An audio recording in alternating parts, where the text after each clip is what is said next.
മുഖ്യമന്ത്രി പിണറായി വിജയന്റെ നേതൃത്വത്തിൽ മന്ത്രിസഭ ഒന്നാകെ കേരളമാകെ സഞ്ചരിച്ച് തിരുവനന്തപുരത്തേക്ക് എത്തുമ്പോൾ തലസ്ഥാനം തെരുവ് യുദ്ധക്കളമാകുന്ന കാഴ്ചയാണ് നാം കാണുന്നത്. കണ്ണൂർ മുതൽ കൊല്ലം വരെ പ്രതിഷേധക്കാരെ പോലീസും ഡിവൈഎഫ്ഐ പ്രവർത്തകരും ഒപ്പം വോളണ്ടിയർമാരും കൈകാര്യം ചെയ്യുന്നത് കണ്ടു. കൊല്ലം മുതൽ അങ്ങോട്ട് തിരിച്ചടിക്കാൻ യൂത്ത് കോൺഗ്രസും KSUക്കാരും തെരുവിലിറങ്ങുന്നു. അവരുടെ സമരങ്ങൾ അക്രമാസക്തമാകുന്നു. KSUവിന്റെ മാർച്ചിൽ CPM ഓഫീസുകൾക്ക് നേരെ കല്ലേറുണ്ടാകുന്നു. നവകേരള മാർച്ചിന്റെ ബാനറുകൾ കീറുന്നു. മനഃപൂർവ്വമായ സംഘർഷം, കാലുഷ്യം, അതിനൊടുവിൽ പൊരിഞ്ഞ തല്ല് അങ്ങോട്ടും ഇങ്ങോട്ടും. ഈ നവകേരള സദസ്സ് തിരുവനന്തപുരത്ത് എത്തുമ്പോൾ അതിൻ്റെ ദൃശ്യത നഷ്ടമാക്കുക എന്ന രാഷ്ട്രീയ ലക്ഷ്യം പ്രതിപക്ഷത്തിനുണ്ടോ? ഇത്തരമൊരു തെരുവ് സംഘർഷത്തിലേക്ക് ഈ പരിപാടിയെ തള്ളിവിട്ടതിൽ മുഖ്യമന്ത്രി പിണറായി വിജയൻ അടക്കമുള്ള ആളുകൾ പ്രതിഷേധങ്ങളോട് സ്വീകരിച്ച സമീപനമുണ്ടോ? ഈ വിഷയം സംസാരിക്കുകയാണ് ഇന്ന് സ്പെഷ്യൽ എഡിഷൻ. എന്നോടൊപ്പം SK സജീഷ് CPIM നേതാവ്, ശ്രീ ജിൻഡോ ജോൺ കോൺഗ്രസിൽ നിന്ന്. ആദ്യം ശ്രീ ജിൻഡോ ജോൺ, നവകേരള സദസ്സ് തിരുവനന്തപുരത്തേക്ക് അവസാന ദിവസം എത്തുമ്പോൾ അതിൻ്റെ മുഴുവൻ മെറിറ്റിനെ അട്ടിമറിക്കാൻ നിങ്ങൾ സംഘർഷ സമരങ്ങൾ ഷെഡ്യൂൾ ചെയ്തിരിക്കുകയാണോ?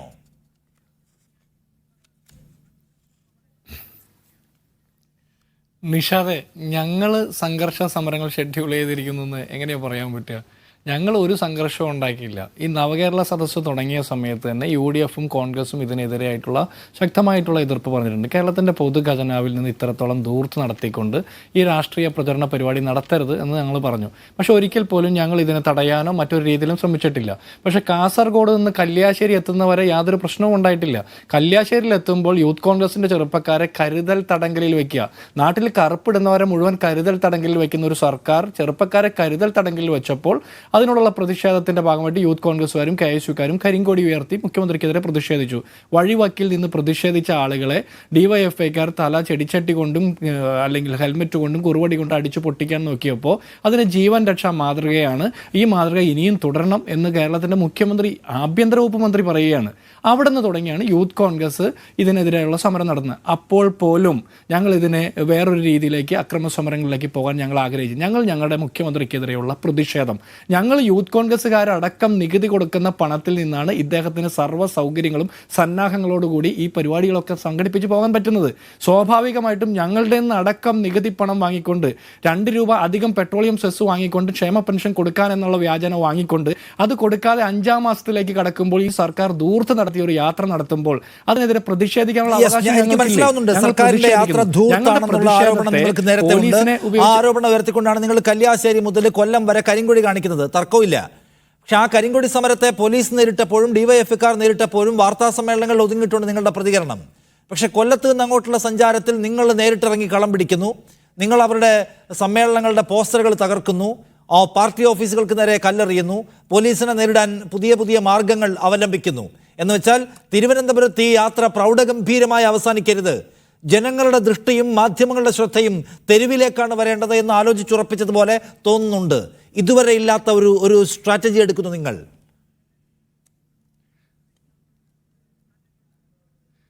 അല്ല നിഷാദെ, അങ്ങനെ അതിന് വ്യാഖ്യാനിച്ചാൽ തെറ്റുണ്ടെന്ന് ഞാൻ പറയാൻ ആഗ്രഹിക്കുന്നില്ല. പക്ഷേ അതിൽ കുറേ സത്യങ്ങളുണ്ടല്ലോ. ഞങ്ങളും അത് അക്സെപ്റ്റ് ചെയ്യുന്നു, സമ്മതിക്കുന്നു.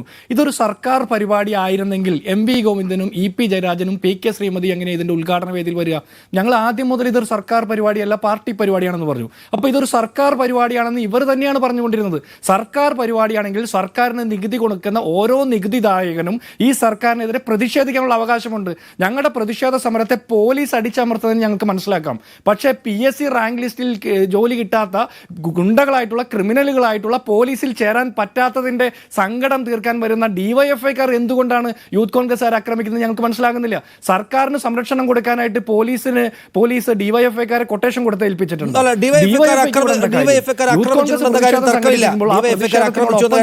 പക്ഷേ നിങ്ങൾ ഇപ്പോൾ അക്രമത്തിലേക്ക് കടന്നിട്ടുണ്ട്. അപ്പോൾ ഇത് ടാലിയായോ അങ്ങോട്ടും ഇങ്ങോട്ടും? നിങ്ങൾ ഈ ഗോട്ടികളുമായി വരുന്നു, നിങ്ങൾ മുളക് പൊടിയായിട്ട് വരുന്നു, നിങ്ങൾ മനഃപൂർവ്വം ഒരു പ്രകോപനമില്ലാതെ സംഘർഷം ഉണ്ടാക്കുന്നു, പോലീസുമായി ഏറ്റുമുട്ടുന്നു, പോലീസിൻ്റെ എക്യുപ്മെൻറ്റ്സ് ഒക്കെ മേടിച്ച് തകർക്കുന്നു. എന്ന് വെച്ചാൽ അടിക്കാൻ ഇറങ്ങിയിരിക്കുകയാണ് നിങ്ങൾ. അങ്ങനെ തന്നെ നേരിടാം എന്ന നിലയ്ക്ക്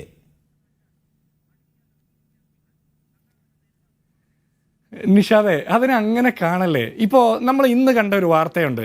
ഗസയിൽ ഇസ്രായേൽ വലിയ രീതിയിലുള്ള അക്രമം നടത്തുന്നു. ആ അക്രമത്തിൽ പരിക്കേറ്റ മനുഷ്യരുടെ നേരെ വേട്ട നായ്ക്കളെ അഴിച്ചുവിടുന്ന സാഹചര്യം വരെ നമ്മൾ കണ്ടു. അങ്ങനെ യൂത്ത് കോൺഗ്രസ്സുകാരെ ഡിവൈഎഫ്ഐക്കാർ തല്ലുന്നു, പോലീസുകാർ തല്ലുന്നു, ലാത്തി കൊണ്ടും കല്ലുകൊണ്ടും തലയടിച്ചു പൊട്ടിക്കുന്നു. അതോടൊപ്പം ഡിവൈഎഫ്ഐയുടെ നേതാക്കന്മാർ കടിക്കുകൂടെ ചെയ്യാണ്. തെരുവ് നായ്ക്കളെ പോലും നാണം കെടുത്തുന്ന രീതിയിൽ കടി വരെ നടത്തുമ്പോൾ ഞങ്ങൾക്കൊന്ന് പ്രതിരോധിക്കാനുള്ള അവകാശമില്ലേ? കേരളത്തിന്റെ മുഖ്യമന്ത്രി തന്നെ പറഞ്ഞിട്ടുണ്ട് ജീവൻ രക്ഷാ മാർഗങ്ങളാണ് തുടരണമെന്ന്. അപ്പോൾ ഞങ്ങളുടെ ജീവൻ നഷ്ടപ്പെടാതിരിക്കും വേണ്ടിയിട്ട് ഞങ്ങളൊന്ന് പ്രതിരോധിക്കുന്നതിന് നിങ്ങൾ അക്രമമായിട്ട് ടാലി ചെയ്യുന്നു എന്ന് പറയുന്നതിന്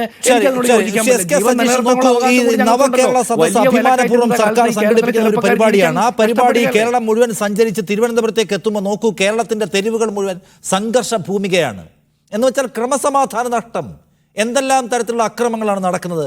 ആർക്കാണ് ഇതിന്റെ ഉത്തരവാദിത്തം? എസ് കെ സജീഷ്, ജനാധിപത്യ രൂപികളായ സമരങ്ങളോട് ഈ ഭരണകൂടം സ്വീകരിച്ച അങ്ങേ അറ്റത്തെ മോശം സമീപനത്തിന്റെ ഒരു പ്രോഡക്റ്റാണോ ഈ കാണുന്ന തെരുവ് യുദ്ധം?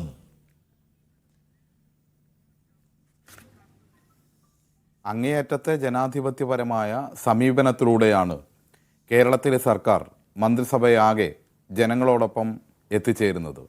അത്തരമൊരു പ്രവർത്തനം കേരളത്തിൽ ആരംഭിക്കുമ്പോൾ ആ പ്രവർത്തനത്തിൽ എല്ലാവരും ഉണ്ടാകണം എന്നുള്ള നിലയിൽ തന്നെയാണ് ഇടതുപക്ഷ ജനാധിപത്യ മുന്നണി സർക്കാർ മുന്നോട്ട് പോയത്. ആരെയും മാറ്റി നിർത്താൻ ഉദ്ദേശിച്ചിട്ടില്ല.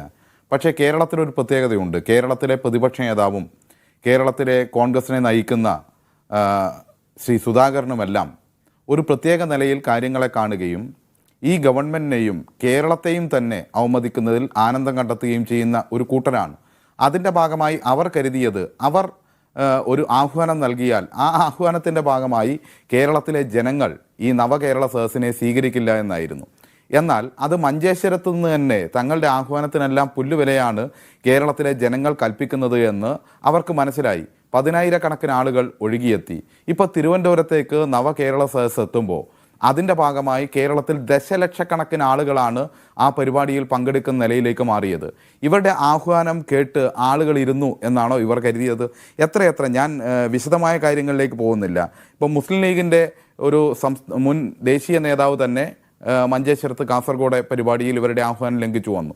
പിന്നീട് മുസ്ലിം ലീഗിൻ്റെ നിരവധി നേതാക്കന്മാർ വന്നു, കോൺഗ്രസിൻ്റെ നേതാക്കന്മാർ വന്നു, കോൺഗ്രസിൻ്റെ തന്നെ മുൻ MLA ശ്രീ ഗോപിനാഥ് വന്നു, അതുപോലെ തന്നെ പത്തനംതിട്ടയിലെ മുൻ DCC പ്രസിഡന്റ് വന്നു, മുൻ ജില്ലാ പഞ്ചായത്ത് പ്രസിഡന്റ് വന്നു.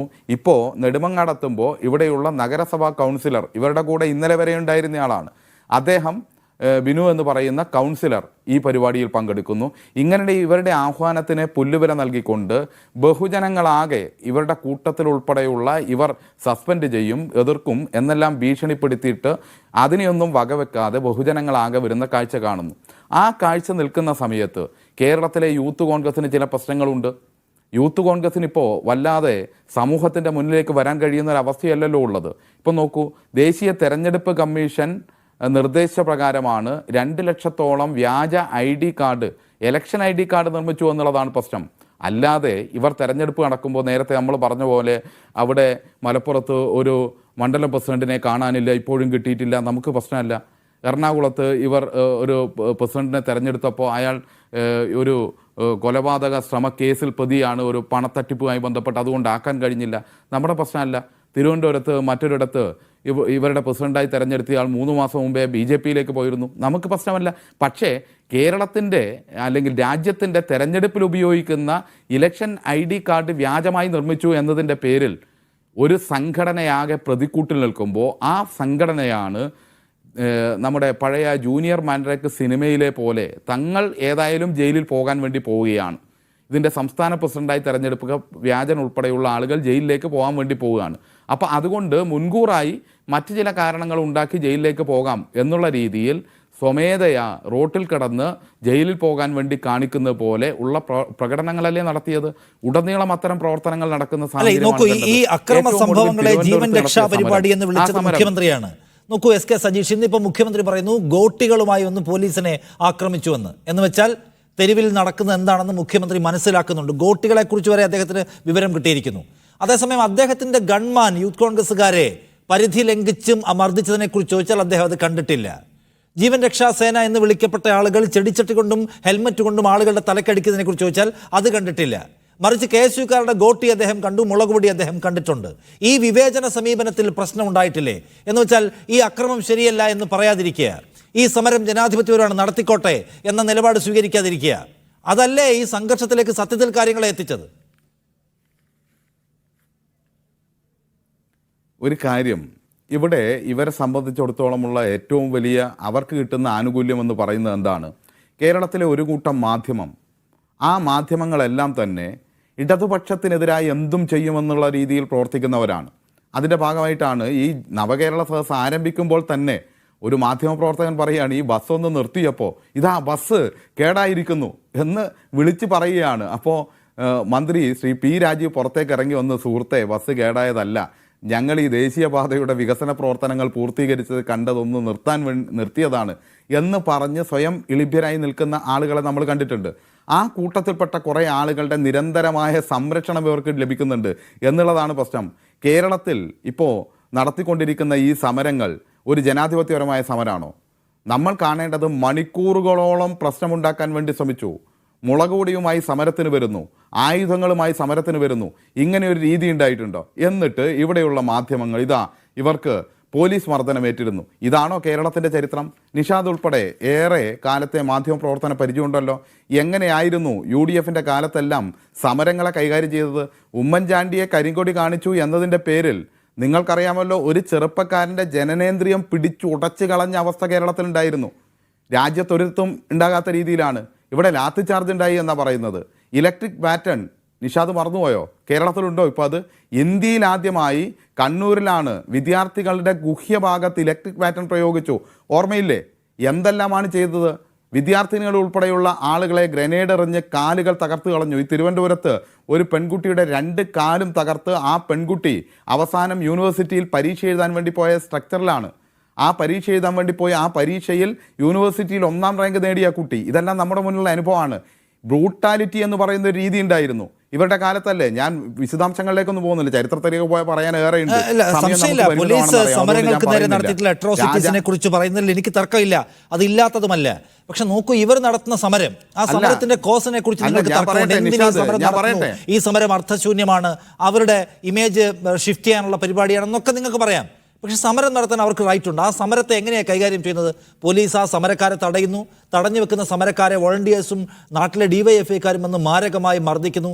മുഖ്യമന്ത്രിയുടെ ഗൺമാൻ ഇറങ്ങി വന്നിട്ട് വടികൊണ്ട് തല്ലുകയാണ്, അരിശം തീർക്കാനെന്ന മട്ടിൽ വല്ലാത്ത പകയോടെ. ആ സമീപനത്തിലും പ്രശ്നമുണ്ടല്ലോ. ആ സമീപനത്തെ പൂർണ്ണാർത്ഥത്തിൽ സർക്കാരും മുഖ്യമന്ത്രിയും ജസ്റ്റിഫൈ ചെയ്യുക, ന്യായീകരിക്കുക. അപ്പോൾ പിന്നെ സ്വാഭാവികമായും നിയമപാലനം എന്നത് നഷ്ടപ്പെടുകയാണ്. ഞങ്ങൾക്ക് സംരക്ഷണമില്ല, ഞങ്ങളും ഇതാ ഇറങ്ങുന്നു എന്ന മട്ടിലേക്ക് കാര്യങ്ങൾ പോവില്ലേ? നിഷാദ്, ഒരു കാര്യം, താങ്കൾക്ക് എങ്ങനെ വേണമെങ്കിലും വ്യാഖ്യാനിച്ച് അവതരിപ്പിക്കാം, അതിനൊന്നും ഞാനെതിരല്ല. പക്ഷേ കാണേണ്ട പ്രധാനപ്പെട്ട വിഷയം എന്താണ്? കേരളത്തിലെ ജനങ്ങളെ ആകെ സംഘടിപ്പിച്ചുകൊണ്ട് കേരളത്തിലെ ജനങ്ങളുടെ ആഗ്രഹത്തിനനുസരിച്ച് കേരളത്തിലെ മന്ത്രിസഭയാകെ ജനങ്ങളിലേക്ക് എത്തുന്നു. 10,000-കണക്കിന് ആളുകളാണ് ഒഴുകിയെത്തുന്നതെന്നുള്ള കാര്യത്തിൽ തർക്കമില്ലല്ലോ. അതിനിടയിലേക്ക് വന്ന് ബോധപൂർവം കുഴപ്പമുണ്ടാക്കാൻ വേണ്ടി, ആദ്യം ഇത് തകർക്കാൻ വേണ്ടിയൊക്കെ ഇത് ബഹിഷ്കരിക്കാനൊക്കെ ആഹ്വാനം നൽകി. അവരുടെ കൂട്ടത്തിൽപ്പെട്ട ആളുകൾ തന്നെ അത് ഉപേക്ഷിച്ചു. അതിനുശേഷം ഇവർ ബോധപൂർവമായി കുഴപ്പമുണ്ടാക്കാൻ വേണ്ടി ശ്രമിച്ചതല്ലേ? ഒരു സമരം പ്രഖ്യാപിക്കപ്പെടില്ലേ? എന്തെല്ലാം സമരങ്ങൾ കേരളത്തിൽ നടന്നിട്ടുണ്ട്. ആ സമരങ്ങളുടെ ഭാഗമായി കരിങ്കൊടി സമരം ഉൾപ്പെടെയുള്ള നിരവധി സമരം നടന്നിട്ടില്ലേ? പ്രഖ്യാപിച്ച് ഞങ്ങൾ കരിങ്കൊടി കാണിക്കുമെന്ന് പ്രഖ്യാപിച്ചുകൊണ്ടുള്ള സമരമല്ലേ നടക്കുന്നത്? ഇത് ആൾക്കൂട്ടത്തിനിടയിലേക്ക് പോയി ചാവേറുകളെ ഉണ്ടാക്കാൻ വേണ്ടി കൃത്യമായി ഇവിടെ എന്ത് ചെയ്യാണ്? കുഴപ്പങ്ങൾ സൃഷ്ടിക്കാനാണ് ശ്രമിച്ചത്. അതിന്റെ അത് കൈകാര്യം ചെയ്യുന്ന പോലീസല്ലേ? സ്വാഭാവികമല്ലേ? ഒരു കാര്യം, ഒരു വലിയ ആൾക്കൂട്ടത്തിനിടയിലേക്ക് ഈ ഇത്തരം പ്രവർത്തനങ്ങളുമായി പോയാൽ ആ ആൾക്കൂട്ടത്തിൻ്റെ ഭാഗമായി ഉണ്ടാകുന്ന പ്രശ്നങ്ങളെ നേരിടേണ്ടി വരും. ആ നിലയിലല്ലേ ഉണ്ടായിട്ടുള്ളത്. ഇവിടെ എന്താ ഒരു കാര്യം ചോദിക്കട്ടെ, നിങ്ങൾ ആരെയായും മാന്യവൽക്കരിക്കുന്നത്?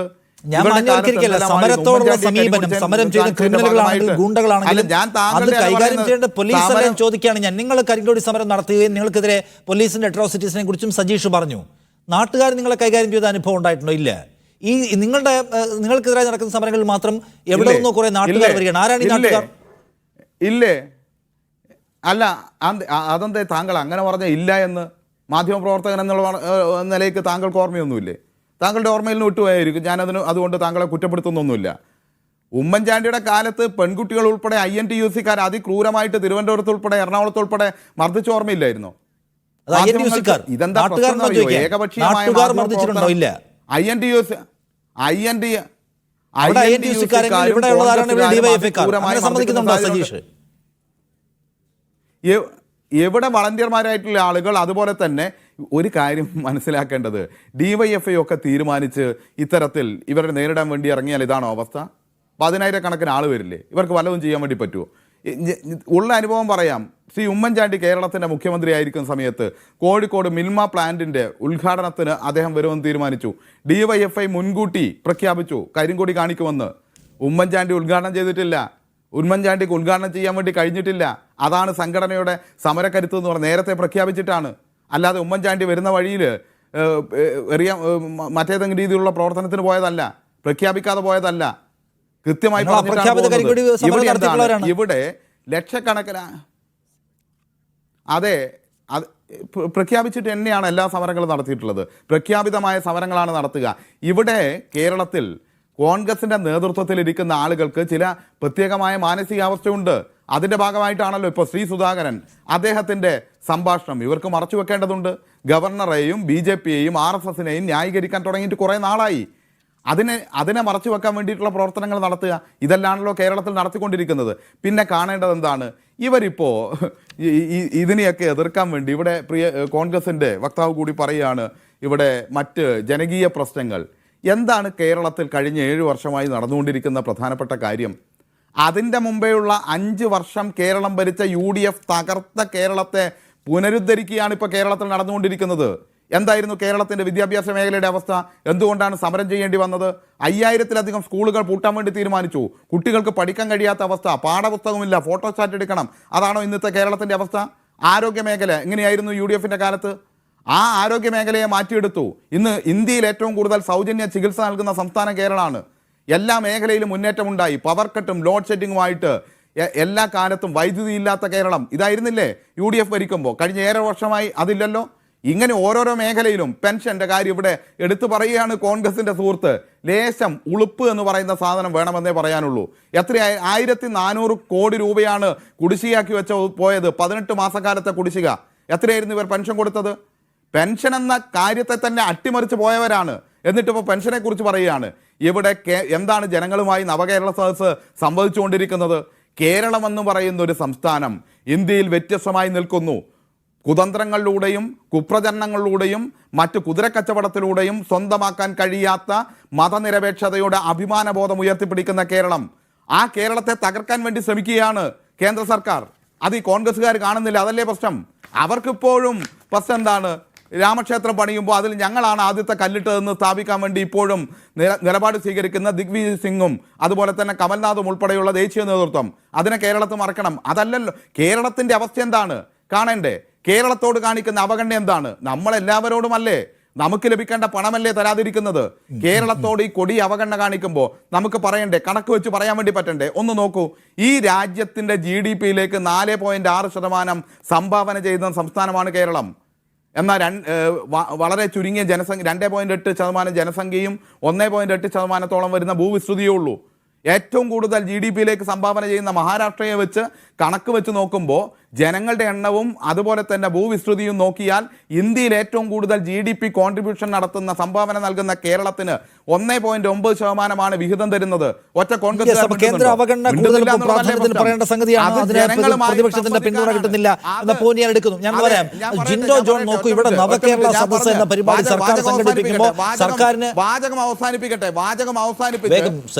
വാചകം അവസാനിപ്പിച്ച് സംസാരിക്കാം. ഒറ്റ മിനിറ്റ്, ഞാൻ ഇത്രയേ പറഞ്ഞിട്ടുള്ളൂ. ഞാൻ അധികം വാക്കുകൾ എടുക്കുന്നില്ല.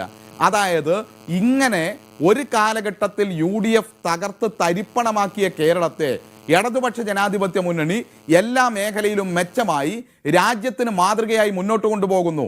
അവിടെ അതിനെ തകർക്കാൻ വേണ്ടി ബോധപൂർവമായി കേന്ദ്ര സർക്കാർ കടുത്ത സാമ്പത്തിക വിവേചനം, അവഗണന കേരളത്തോട് കാണിക്കുന്നത് കേരളത്തിലെ ജനതയെ ആകെ സംഘടിപ്പിച്ചുകൊണ്ട് പ്രതിഷേധിക്കാനാണ് ഗവൺമെന്റ് ആഗ്രഹിച്ചത്. അതിനാണ് ജനങ്ങളുമായി സംവദിക്കാൻ വേണ്ടി തീരുമാനിച്ചത്. അതിന് ഇക്കൂട്ടർ കൂടെ നിൽക്കും എന്ന വ്യാമോഹം ഉണ്ടായിപ്പോയി. പക്ഷേ പാർട്ടി പരിപാടി പോലെ സംഘടിപ്പിക്കുന്നു എല്ലായിടത്തും. നേരത്തെ അദ്ദേഹം പറയാണ് MV ഗോവിന്ദൻ എങ്ങനെയാണ് അതിൽ പങ്കെടുത്തത്, അല്ലെങ്കിൽ KK ശൈലജ എങ്ങനെയാണ് പങ്കെടുത്തത്, അതൊരു പാർട്ടി പരിപാടി പോലെ ആകുന്നു. പാർട്ടിക്കാർ അതിന്റെ ഓർഗനൈസേഴ്സായ എല്ലായിടത്തും കാണുന്നു, എല്ലായിടത്തും പ്രതിപക്ഷത്തെ കുറ്റം പറയുന്നു, സർക്കാരിന്റെ നേട്ടങ്ങൾ മാത്രം അവതരിപ്പിക്കുന്നു. അത് നിങ്ങളുടെ ഒരു പ്രൊപ്പഗൻഡ പരിപാടിയാണ്. അതിലെങ്ങനെയാണ് സഹകരിക്കുക? MP-മാരും എല്ലാം ഉൾപ്പെടെയുള്ള ആളുകളാണ് പങ്കെടുത്തത്. അല്ലാത്ത ആളുകളൊന്നും പങ്കെടുത്തിട്ടില്ല. ഉത്തരവാദിത്തമുള്ള ആളുകൾ, ചുമതല വഹിക്കുന്ന ആളുകൾ, ഔദ്യോഗികമായിട്ടുള്ള ആളുകൾ തന്നെയാണ് പരിപാടിയിലേക്ക് പങ്കെടുത്തത്. പക്ഷേ അതിൽ വന്ന സംസ്ഥാനങ്ങളിൽ ഉണ്ടായ മാറ്റം എന്താ? മാറ്റം ഇവരിതിനെ പൂർണ്ണമായി പൊളിറ്റിക്കലായി എതിർക്കാൻ വേണ്ടി ശ്രമിച്ചു. എന്നിട്ടല്ലേ കേരളത്തിൽ എന്താ സദസ്സിന്റെ പേരെന്ന് എനിക്കറിയില്ല, എന്തോ ഒരു വിചാരണ സദസ്സോ മറ്റോ VD സതീശന്റെ നേതൃത്വത്തിൽ സംഘടിപ്പിക്കുന്നുണ്ട്. 4 ആളുണ്ടോ സുഹൃത്തെ?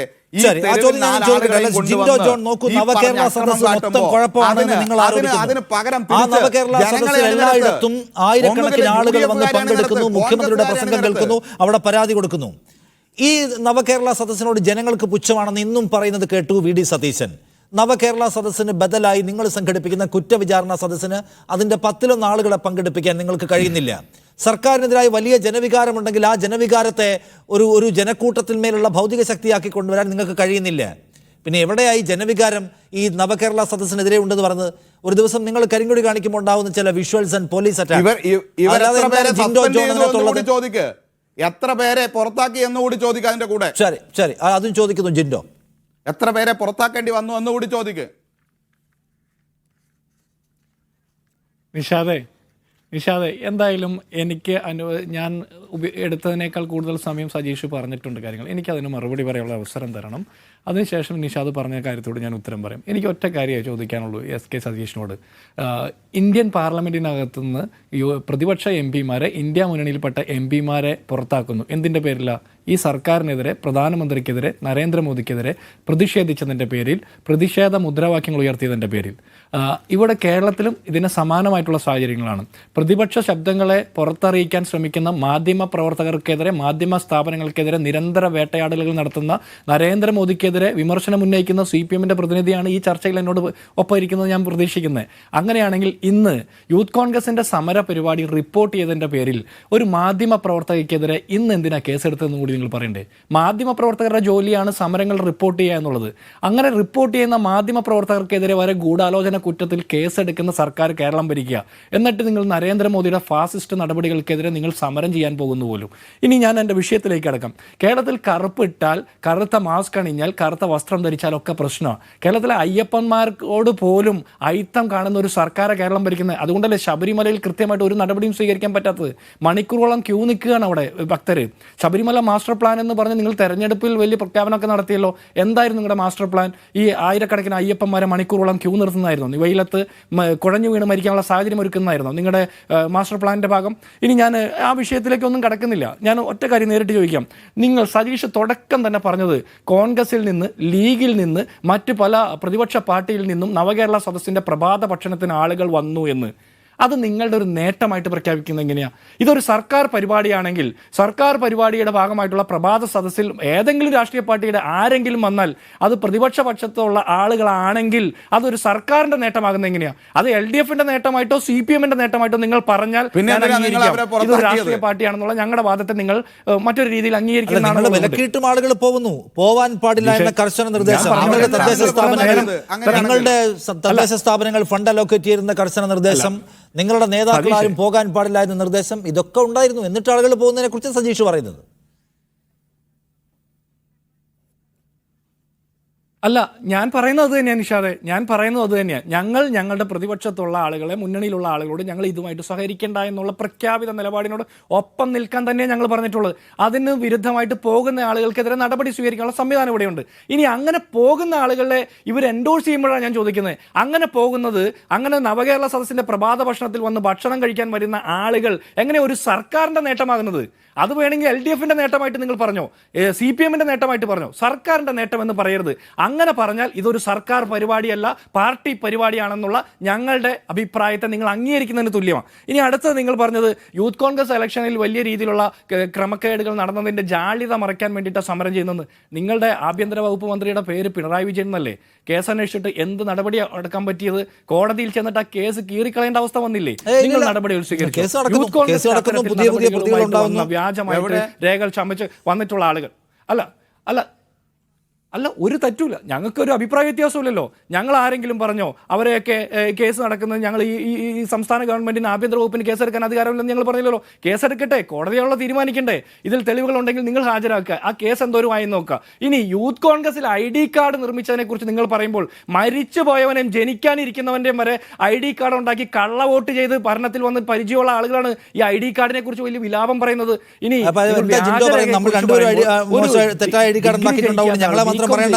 M.Com admission നേടുമോ? അല്ല, ജിൻഡോ എന്താ പറയുന്നത്? നമ്മൾ രണ്ടുപേരും ഉണ്ടാക്കിയിട്ടുണ്ടാവുകൊണ്ട് ഞങ്ങളെ മാത്രം പറയേണ്ടെന്നാണോ? അല്ലല്ല, ഞാൻ അങ്ങനെ പറഞ്ഞില്ല. ഞാൻ അങ്ങനെയല്ല പറഞ്ഞത്. യൂത്ത് കോൺഗ്രസിൽ അങ്ങനെ നടപടി ചെയ്തിട്ടുള്ള ആളുകൾക്കെതിരെ നടപടി സ്വീകരിക്കേണ്ടത് ഇവിടുത്തെ ആഭ്യന്തര വകുപ്പും പോലീസും സംവിധാനങ്ങളുമാണ്. ഏത് അന്വേഷണത്തെയും ഞങ്ങൾ സ്വാഗതം ചെയ്തില്ലേ? ഞങ്ങളുടെ സംസ്ഥാന പ്രസിഡന്റ് അതിനെ കുറിച്ച് പറഞ്ഞിട്ടില്ലേ? നടപടി സ്വീകരിക്കട്ടെ, ഞങ്ങൾക്ക് ഒരു നിങ്ങൾക്ക് ഇന്റേണൽ എൻക്വയറി ഒന്നും ഇല്ലേ?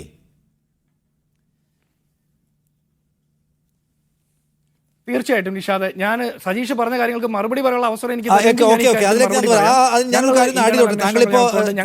താങ്കളിപ്പോ ഈ പ്രഭാത സദസ്സിൽ ആളുകൾ പങ്കെടുക്കുന്ന പോയിന്റ് വരെ വന്നു. അതിനിടയ്ക്ക് ഞാൻ ഒരു കാര്യം ചോദിച്ചത്, ഈ സർക്കാർ ജനങ്ങൾക്കിടയിൽ വലിയ തോതിൽ അൺപോപ്പുലർ ആയിരിക്കുന്നു, സർക്കാരിന് മേൽ ജനങ്ങൾക്കുള്ള വിശ്വാസം നഷ്ടപ്പെട്ടിരിക്കുന്നു എന്ന് പറയുമ്പോൾ എന്താ നമുക്കിനി പ്രതീക്ഷയുള്ളത് കോൺഗ്രസിലും UDF-ലും ആണെന്ന് ജനം ചിന്തിക്കണമല്ലോ സ്വാഭാവികമായിട്ടും.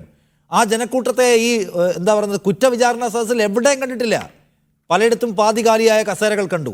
എന്നാൽ എല്ലായിടത്തും സർക്കാർ പരിപാടിയിൽ വലിയ ജനക്കൂട്ടത്തെയും കാണുന്നുണ്ട്. എന്തുകൊണ്ടാണ് സർക്കാരിനെതിരെ വലിയ ജനക്കൂട്ടത്തെ മൊബിലൈസ് ചെയ്യാൻ നിങ്ങൾക്ക് കഴിയാത്തത്? നിങ്ങൾ ഈ സോഷ്യൽ മീഡിയ ബഹളത്തിൽ മാത്രമേ വിശ്വസിക്കുന്നുള്ളൂ? ഞാൻ ഡയറക്റ്റ് ഈ ഉത്തരത്തിലേക്ക് വരാം. എനിക്ക് സജീഷ് പറഞ്ഞതിനോട് മറുപടി പറയാൻ സമയം കിട്ടുമെന്നുള്ള പ്രതീക്ഷയിൽ ഞാൻ നേരിട്ട് പറയാം. ഞങ്ങൾ കുറ്റവിചാരണ സദസ്സ് നടത്തുന്നത് കുടുംബശ്രീ പ്രവർത്തകരെ ഭീഷണിപ്പെടുത്തിയോ, തൊഴിലുറപ്പ് തൊഴിലാളികളെ ഭീഷണിപ്പെടുത്തിയോ, അവരിൽ നിന്ന് പിരിവെടുത്തോ, സ്കൂളുകൾക്ക് അവധി കൊടുത്തോ, സർക്കാർ സംവിധാനങ്ങൾ ഉപയോഗിച്ചുകൊണ്ടോ ഒന്നുമല്ല. ഞങ്ങളുടെ പ്രഖ്യാപന പരിപാടിയായിട്ടുള്ള സമര പരിപാടി നടത്തുന്നു. ഇതുമായി ബന്ധപ്പെട്ട പ്രവർത്തകർ പങ്കെടുക്കുന്നു. അതിനപ്പുറത്ത് ഒരു വലിയ ജനക്കൂട്ടമായിട്ട് അണിനിരത്തിക്കൊണ്ട് ഈ ജനങ്ങളുടെ എണ്ണം കാണിച്ചുകൊണ്ട് ഞങ്ങൾ നടത്തുന്ന എല്ലാ പ്രവർത്തനങ്ങളും സർക്കാരിനെതിരെയുള്ള എണ്ണം കാണിച്ചുകൊണ്ട് ബോധ്യപ്പെടുത്തേണ്ട ബാധ്യത ഞങ്ങൾക്കില്ല. ജനങ്ങൾ തീരുമാനിക്കട്ടെ.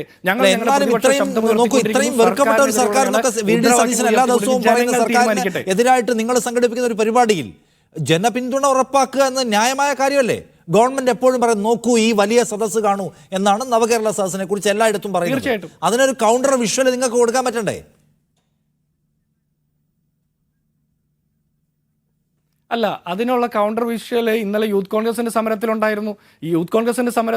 അതുകൂടാതെ ഇനി വരാൻ പോകുന്നല്ലേ ഉള്ളൂ നിഷാദെ. ഇനി വരുന്ന തെരഞ്ഞെടുപ്പുകളിലൊക്കെ ജനങ്ങളുടെ അഭിപ്രായം ജനങ്ങൾ രേഖപ്പെടുത്തട്ടെ. ഞങ്ങൾക്കൊരു തർക്കമില്ലല്ലോ. ഇവർ സംഘടിപ്പിക്കുന്ന ആളുകൾ എങ്ങനെയാണ് സംഘടിപ്പിക്കുന്നതിനെ കുറിച്ചൊന്നും തർക്കമില്ല. ഞാൻ പറഞ്ഞ പോയിന്റിനെ കുറിച്ചൊന്നും താങ്കൾക്ക് പോലും എതിർത്ത് പറയാനുണ്ടാകില്ല. എങ്ങനെയാണ് ഈ ആളുകൾ പങ്കെടുക്കുന്നത് എന്നുള്ള. ഇങ്ങനെ പങ്കെടുപ്പിച്ചുകൊണ്ട് ഞങ്ങളുടെ ശക്തി തെളിയിക്കേണ്ട രാഷ്ട്രീയ ബാധ്യത ഞങ്ങൾക്കില്ല. ഞങ്ങൾ പറയുന്ന കാര്യങ്ങൾ കേരളത്തിലെ പ്രബുദ്ധരായിട്ടുള്ള ജനങ്ങൾക്ക് ബോധ്യപ്പെട്ടിട്ടുണ്ടെന്ന് ഞങ്ങൾ വിചാരിക്കുക. ഇനി വ്യാജരേഖയെക്കുറിച്ച് പറയുമ്പോൾ ആർഷോ പരിശോധിച്ച് ഡിഗ്രിക്ക് ജയിക്കാത്തവന് M.Com അഡ്മിഷൻ കിട്ടിയ വ്യാജരേഖയെക്കുറിച്ച്, ഒറിജിനലാണെന്ന് ആർഷോ സാക്ഷ്യപ്പെടുത്തിയ വ്യാജരേഖയെക്കുറിച്ചോ, അദ്ദേഹത്തിന്റെ ഏറ്റവും അടുത്ത സുഹൃത്ത് 2 കോളേജുകളിൽ വ്യാജരേഖ ബലത്തിൽ പഠിപ്പിക്കാൻ പോയതിനെ കുറിച്ചോ മറ്റൊന്നും ഞാൻ പറയുന്നില്ല. അതൊക്കെ പറഞ്ഞാൽ ഈ വിഷയവുമായി ബന്ധപ്പെടാത്ത കാര്യമായതുകൊണ്ട്. ഇനി താങ്കൾ പറഞ്ഞു കേരളത്തിലെ മുഖ്യമന്ത്രിക്കാരെ അടിക്കുന്നത്, പക്ഷേ യൂത്ത് കോൺഗ്രസ്സുകാർ സമരത്തിന് പോകുമ്പോൾ അവരുപയോഗിക്കുന്നത് അല്ല. ഞാൻ അതൊന്നും പറഞ്ഞില്ലല്ലോ. ഇതൊക്കെ സജീഷ് ഇന്ന് പറഞ്ഞ കാര്യത്തിന് മറുപടി പറയാൻ എനിക്ക് സമയമില്ലേ? അതെനിക്ക് പറയണ്ടേ?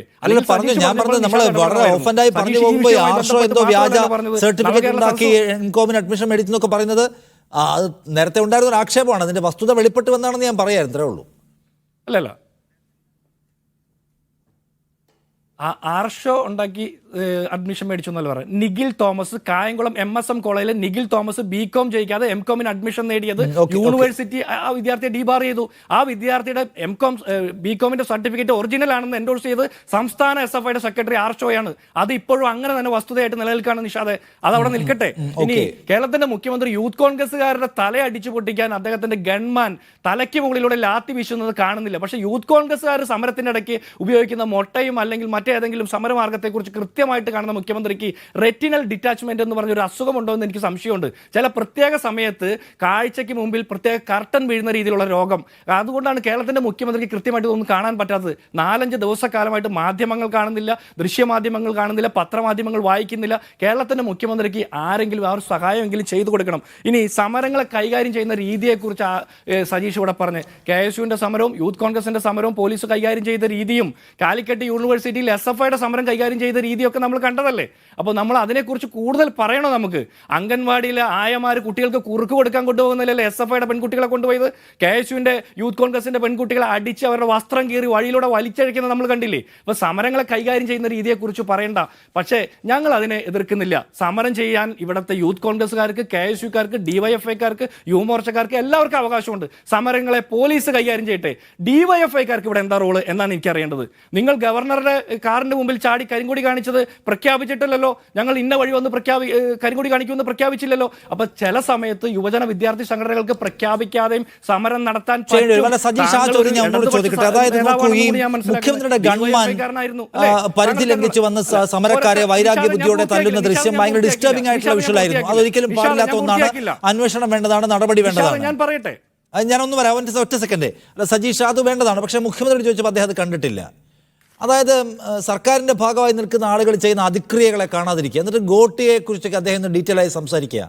ഒരു വിവേചന സമീപനം ഒരു ഭരണാധികാരിയുടെ ഭാഗത്ത് നിന്ന്, പ്രത്യേകിച്ച് ഒരു ലോ ആൻഡ് ഓർഡർ ഇഷ്യൂയിൽ ഉണ്ടാവാൻ പാടില്ലല്ലോ സജീഷ്. ആ ഒരു വിവേചനം സമീപനം എടുക്കുന്നത് കാര്യങ്ങളെ കൂടുതൽ പ്രകോപനപരമാക്കുകയല്ലേ ചെയ്യുക? അത് തെറ്റിപ്പോയ ഒരു സമീപനമല്ലേ? ഒരു വിവേചനരഹിതമായിട്ടുള്ള സമീപനവും സ്വീകരിക്കപ്പെടുന്നില്ല. വളരെ കൃത്യമായി തന്നെയാണ് ഈ ഗവൺമെൻറ് കാര്യങ്ങൾ കൈകാര്യം ചെയ്തു പോകുന്നത്. അത് ചില ആളുകൾ മറ്റൊരു രീതിയിൽ പ്രചരിപ്പിക്കാൻ വേണ്ടി ശ്രമിക്കുമ്പോഴും ജനങ്ങളുമായി കൃത്യമായി അത് സംവദിച്ചു പോകുന്നുണ്ട്. കേരളത്തിന്റെ മുഖ്യമന്ത്രി തന്നെ വളരെ കൃത്യമായ കാര്യങ്ങൾ പറഞ്ഞിട്ടുണ്ട്. അങ്ങനല്ല ഞാൻ ചോദിക്കുന്നത്, ഈ ഗവൺമെന്റ് വലിയ പകയോടെ ഇറങ്ങി വന്ന് വഴിയിൽ കാണുന്ന UDF-കാരെ തല്ലുന്ന സംഗതി ശരിയായ ഒന്നാണെന്ന് നിങ്ങൾ വിചാരിക്കുന്നുണ്ടോ ഇപ്പോഴും? അത് ന്യായമായിരുന്നുവെന്ന് എന്താ സംശയം? സുരക്ഷ ഒരുക്കേണ്ട ആളുകൾ സുരക്ഷ ഒരുക്കില്ലേ? നാൽപ്പാടി വാസു എന്ന് പറയുന്ന ഒരു പറയട്ടെ. പിന്നെ എന്താ ഉമ്മൻചാണ്ടിയുടെ കാലത്ത് ഗവൺമെന്റ്മാരും ഒക്കെ എന്താ ചെയ്തത്?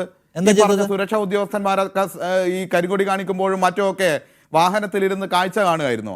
എന്താ നിങ്ങൾ ഈ പറയുന്നത്? അത്ഭുതത്തോടെ കൂടി കാര്യങ്ങൾ അവതരിപ്പിക്കുകയാണോ? ഞങ്ങളിതൊക്കെ നേരിട്ട് കണ്ട ആളുകളാണ്. ഇവരുടെ ഗവൺമെന്റ്മാരൊക്കെ എന്തായിരുന്നു ആ കാലഘട്ടത്തിൽ ചെയ്തതെന്ന് ഞങ്ങൾക്ക് നല്ല ഓർമ്മയുണ്ട്. ഇവർ ഇപ്പോ വഴിയിലിറങ്ങി യൂത്ത് കോൺഗ്രസ്സുകാരെ കരിങ്കൊടി കാണിക്കുന്നവരെ വടികൊണ്ട് തള്ളിയ അനുഭവം ഉണ്ടോ? ഞാൻ കണ്ടിട്ടില്ല. അതുകൊണ്ടാണ്, കണ്ടിട്ടുണ്ടെങ്കിൽ ഉള്ളതാണ് ഞാൻ തിരുത്താൻ. എനിക്ക് ദുരഭിമാനമൊന്നുമില്ല. യൂത്ത് കോൺഗ്രസ്സുകാരെ അല്ല, സോറി, ഡിവൈഎഫ്ഐക്കാരെ. ദുരഭിമാനം ഒന്നും പറയുന്നില്ല. അല്ല, അത് അങ്ങനത്തെ ഒരു വാചക തെറ്റിലൊന്നും ഇവിടെ പ്രശ്നമില്ല, സ്വാഭാവികമല്ലേ. പക്ഷേ DYFIയും SFIയും ഒക്കെ നടത്തിയ സമരത്തിൽ ഞങ്ങൾ അന്നാണ്, ഈ ഉമ്മൻചാണ്ടിയുടെ കാലത്താണ് ഈ കറുത്ത വേഷധാരികളായിട്ടുള്ള ഈ പ്രത്യേക സ്ക്വാഡ് ഉൾപ്പെടെ ആദ്യമായിട്ട് വരുന്നത്. പ്രത്യക്ഷപ്പെട്ട് ചാടി ഇറങ്ങി ഉമ്മൻചാണ്ടിയുടെ മുന്നിൽ നിന്ന് അതിഭീകരമായി മർദ്ദിക്കുന്ന ഈ സംവിധാനത്തെ കേരളത്തിൽ കണ്ടിരുന്നു. ഞാൻ ചോദിക്കുന്നത് ഈ pilot and escort and VIP security commando ഇവരെ കുറിച്ചല്ല, CMന്റെ ഗൺമാനെ കുറിച്ചാണ്. പേഴ്സണൽ ആൻഡ് ബോഡി ഗാർഡ് എല്ലാം തന്നെ ബോഡി ഗാർഡ്, ഗൺമാൻ എല്ലാം തന്നെ. പിന്നെ ആ ഗവൺമെൻറ്റിൻ്റെ കാര്യമൊന്നും ഞാനിപ്പോൾ പറയുന്നില്ല, അത് പറയുന്നത് ശരിയല്ലല്ലോ, അതുകൊണ്ട് ഞാൻ പറയുന്നില്ല. പിന്നെ മറ്റൊന്ന്, ഇവിടെ വന്ന് വലിയ വർത്തമാനം വലിയ വായിൽ പറഞ്ഞുകൊണ്ടിരിക്കുകയാണ്. ഇവരുടെ KPCC പ്രസിഡന്റായിട്ടുള്ള K. സുധാകരൻ്റെ ഗവൺമെൻറ് അല്ലേ നാൽപ്പാടി വാസു എന്ന് പറയുന്ന ഒരു ചെറുപ്പക്കാരനെ വെടിവെച്ചു വന്നത്? അടുത്ത കാലത്ത് സുധാകരൻ പറഞ്ഞ വിഷ്വൽസ് താങ്കളുടെ മുന്നിൽ ഉണ്ടാവുമല്ലോ. എൻ്റെ ഗവൺമെൻറ് അബദ്ധത്തിൽ വെടിവെച്ചിട്ടുണ്ട്, ഞാൻ നാൽപ്പാടി വാസുവിനെ അല്ല ഉദ്ദേശിച്ചത് എന്നുൾപ്പെടെ ഇപ്പം തുറന്നു പറയുന്ന നിലയിലേക്ക് മാറിയിട്ടില്ലേ? ഇവരാണ് വന്ന് വർത്തമാനം പറഞ്ഞുകൊണ്ടിരിക്കുന്നത്. ചില കാര്യങ്ങൾ നിഷാദെ, ചോദ്യത്തിനപ്പുറത്തേക്ക് അദ്ദേഹം ഇവിടെ പറഞ്ഞു പോയ ചില കാര്യങ്ങൾക്ക് മറുപടി പറഞ്ഞു പോകേണ്ടതുണ്ട്. ഒന്ന്, ഇവർ ഈ കനകുലു ഭാഷയിൽ കുറേ അങ്ങ് പ്രചരിപ്പിക്കുകയാണ്. കരിങ്കൊടി കറുത്ത് കാണുമ്പോൾ പ്രശ്നമാണ്, അയ്യപ്പന്മാർക്ക് നടന്നുകൂടാ. പോയി പണി നോക്ക്, വേറെ എന്തെങ്കിലും വർത്തമാനം പറയും. അങ്ങനെയൊന്നും ഇവിടെ ആരും കരിങ്കൊടി കാണിക്കുന്നതിനെയോ അല്ലെങ്കിൽ കറുത്ത് കാണുമ്പോൾ പ്രശ്നമൊന്നും ഇവിടെ ആർക്കും ഇല്ല.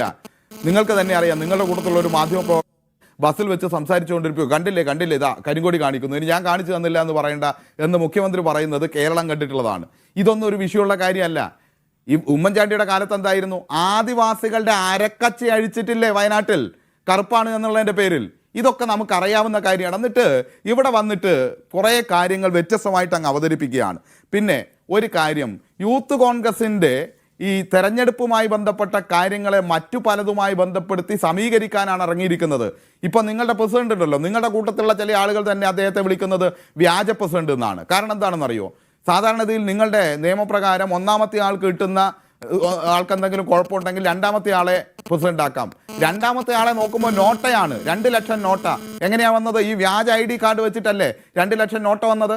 നിങ്ങൾ പത്തനംതിട്ടയിലെ DYFIയുടെ ബ്ലോക്ക് കമ്മിറ്റി മെമ്പറുടെ പേരിൽ വ്യാജ ID കാർഡ് ഉണ്ടാക്കിയിട്ടില്ല. ഈ കേസൊക്കെ അന്വേഷിച്ചുകൊണ്ടിരിക്കുകയാണ്. നിങ്ങൾ എന്താ കരുതിയത് കേസ് അവസാനിച്ചു എന്നാണോ? നിങ്ങൾ ഈ ചർച്ചയിൽ വന്നിട്ട് പറയും അയ്യോ പിടിക്കുന്നില്ലല്ലോ. പിടിക്കേണ്ട സമയത്ത് കൃത്യമായി പിടിക്കും, കൃത്യമായി അന്വേഷിച്ചിട്ടാണ് കേസ് ചാർജ് ചെയ്യുക. നിങ്ങൾ എന്താ കരുതിയത് രക്ഷപ്പെട്ടു എന്നാണോ കരുതിയത്? ഈ രാജ്യത്ത് ഏറ്റവും വലിയ ക്രിമിനൽ പ്രവർത്തനം നടത്തിയതിൽ രക്ഷപ്പെട്ടു എന്നാണോ കരുതിയത്? അതിൽ കൃത്യമായ അന്വേഷണം നടന്നുകൊണ്ടിരിക്കുകയാണ്. ആ അന്വേഷണത്തിന്റെ ഭാഗമായിട്ടാണ് പത്തനംതിട്ടയിലെ മറ്റൊരു ചെറുപ്പക്കാരൻ്റെ വീട്ടിൽ പോലീസ് എത്തിയത്. വ്യാജ ID കാർഡ് അന്വേഷിച്ചിട്ട് നോക്കുമ്പോൾ അദ്ദേഹത്തിൻ്റെയും വ്യാജ ID കാർഡ് ഉണ്ടാക്കിയതാണ്. ഇങ്ങനെയൊക്കെ അനുഭവം വന്നില്ലേ? പിന്നെ യൂത്ത് കോൺഗ്രസിനെ അങ്ങനെ മഹത്വവൽക്കരിക്കരുത്. ഒരു കാര്യം, നിങ്ങളുടെ ചരിത്രമൊന്നും ഞാൻ പറയുന്നില്ല. ഇവിടെ ഈ രാജ്യത്ത് തീവ്രവാദികളല്ലാതെ മറ്റാരും വിമാനം റാഞ്ചിയിട്ടില്ല. ഇന്ദിരാഗാന്ധിക്ക് വേണ്ടിയിട്ട് നിങ്ങളുടെ 2 ആളുകളല്ലേ വിമാനം റാഞ്ചിയത്? 132 യാത്രക്കാരുള്ള വിമാനം റാഞ്ചിയ ആളുകളെ നിങ്ങൾക്ക് ഓർമ്മയില്ലേ? പിന്നീട് MP-യും MLA-യും മന്ത്രിയൊക്കെ ആക്കിയ ആളുകൾ. ഇത്തരം ആളുകളാണ് നിങ്ങളുടെ രീതി ഇതാണ്. ആ സംസ്കാരം വെച്ചിട്ടാണ് നിങ്ങൾ കാര്യങ്ങൾ കൈകാര്യം ചെയ്തുകൊണ്ടിരിക്കുന്നത്. പിന്നെ ഒറ്റ മിനിറ്റ് പിന്നെ ഈ ആളുകളുടെ പങ്കാളിത്തം ഭീഷണിപ്പെടുത്തിയിട്ടാണെന്നൊക്കെ പറയുമ്പോൾ ഒരു കാര്യം മനസ്സിലാക്കേണ്ടത്, നമ്മൾ ചർച്ചയിലാണ് പറയുന്നത്. താങ്കൾ സംസാരിക്കുമ്പോൾ മുന്നിലൊരു ക്യാമറയുണ്ട്. ആ ക്യാമറയിലൂടെ നാട്ടുകാരോടാണ് പറയുന്നത്. നവകേരള സദസ്സിനകത്ത് അഭിമാനത്തോടു കൂടി പങ്കെടുത്ത ആളുകളുടെ മുന്നിലേക്കാണ് ഇത് വിളിച്ചു പറയുന്നതെന്നുള്ള ധാരണയിൽ സംസാരിക്കണ്ടേ? ആരെയാണ് ഭീഷണിപ്പെടുത്തി കൊണ്ടുവരുന്നത്? അല്ലെങ്കിൽ ഈ ജനാധിപത്യ സമൂഹത്തിൽ ആരെങ്കിലും ഭീഷണിപ്പെടുത്തി കൊണ്ടുവരാൻ വേണ്ടി പറ്റൂ? അവിടെ മുഖ്യമന്ത്രിയും മന്ത്രിമാരും എല്ലാം സംസാരിക്കുമ്പോൾ ആവേശത്തോടെ കൈയടിക്കുകയാണല്ലോ. ആരെങ്കിലും എതിർത്ത് വർത്തമാനം പറയുന്നുണ്ടോ? ഈ രാവിലത്തെ സദസ്സിനെ അദ്ദേഹം ഭംഗ്യന്തരേണ അങ്ങ് പറയുകയാണ്. ചായ കുടിക്കാൻ വേണ്ടി ചില ആളുകൾ പോയിട്ടുണ്ടാവും. ചായ കുടിക്കാനൊന്നുമല്ല പോയത്. നിങ്ങളുടെ ഈ നെടുമങ്ങാടെ ഇപ്പോൾ നിങ്ങൾ നടപടിയെടുത്ത് പുറത്താക്കിയ ഈ കോൺഗ്രസിൻ്റെ മുൻ മണ്ഡലം പ്രസിഡന്റും ഇപ്പോൾ നെടുമങ്ങാടെ കൗൺസിലറുമായിട്ടുള്ള ബിനു എന്തിനാണ് പോയത്? അദ്ദേഹത്തിൻ്റെ വാർഡിലുള്ള ഒരു കുട്ടിയുടെ ചികിത്സയ്ക്ക് വേണ്ടിയിട്ടുള്ള സഹായം അഭ്യർത്ഥിക്കാനാണ്, ചായ കുടിക്കാനാണ് പോയതെന്നാണ് പറയുന്നത്. അവിടെ ജീവിതത്തിന്റെ നാനാതുറകളിൽപ്പെട്ട ആളുകൾ വരുന്നുണ്ട്. നിങ്ങളുടെ ഈ സ്വഭാവം വെച്ച് കാര്യങ്ങളെ വിലയിരുത്തുകയും അളക്കുകയും ആളുകൾക്ക് നേരെ പ്രയോഗിക്കുകയും ചെയ്യുകയാണ് എന്നുള്ളതാണ് നിങ്ങളുടെ കുഴപ്പം. ഇതിലൊക്കെ പങ്കെടുത്ത ജനസഹസ്രങ്ങളുടെ ഈ നാട്ടിൽ അവസാന ലാപ്പിലേക്ക് കടക്കുമ്പോൾ അതിന്റെ ഒരു ഫോക്കസ് തിരിക്കാൻ പ്രതിപക്ഷത്തിന് കഴിഞ്ഞിട്ടുണ്ടോ എന്ന ചോദ്യം അവിടെ ഉണ്ട്. അതിന് ജിൻഡോ, നാളെയാണ് ഇത് സമാപിക്കുന്നത്. നാളെ ഇപ്പോൾ മുഖ്യമന്ത്രിക്കുള്ള മറുപടി തത്സമയം തരാമെന്നൊക്കെ കെ സുധാകരൻ ഫേസ്ബുക്കിൽ എഴുതിയിരിക്കുന്നത് കണ്ടു. അപ്പോൾ നാളെ നിങ്ങൾ വലിയ കലക്ക് കലക്കാൻ തീരുമാനിച്ചിരിക്കുകയാണോ?